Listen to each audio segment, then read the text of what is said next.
అడుక్కున్నాడు, నాకు ఒక్కసారి కొట్టేసి గెలిపిరా, ఒక్కసారి ఒక్క ఛాన్స్ అని పవన్ కళ్యాణ్. ఒక్క ఛాన్స్ ఇస్తే ఆడవాళ్ళ తలరాతలు మార్చేస్తా, కనిపించకుండా పోయిన 30,000 మంది ఆడవాళ్ళని తీసుకొచ్చేస్తా, తర్వాత మన వాలంటీర్లు నా అక్కా చెల్లెళ్ళు అందరినీ 10,000 పెంచి మిమ్మల్ని అందరినీ దీవిస్తా అన్నాడు.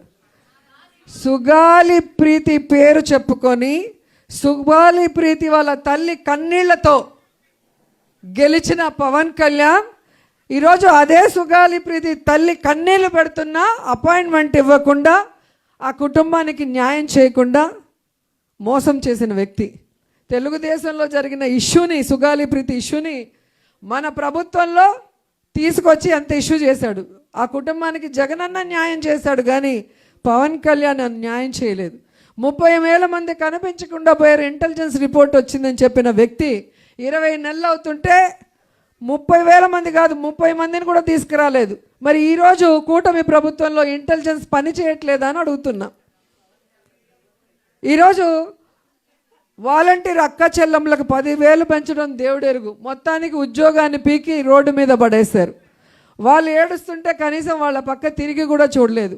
ఇలాంటి వాళ్ళకి మహిళా దినోత్సవ వేడుకలు జరుపుకునే అర్హత ఉందా అని అడుగుతున్నా. మొన్న అసెంబ్లీలో ఒక మాట మాట్లాడటం మీ అందరూ చూశారు.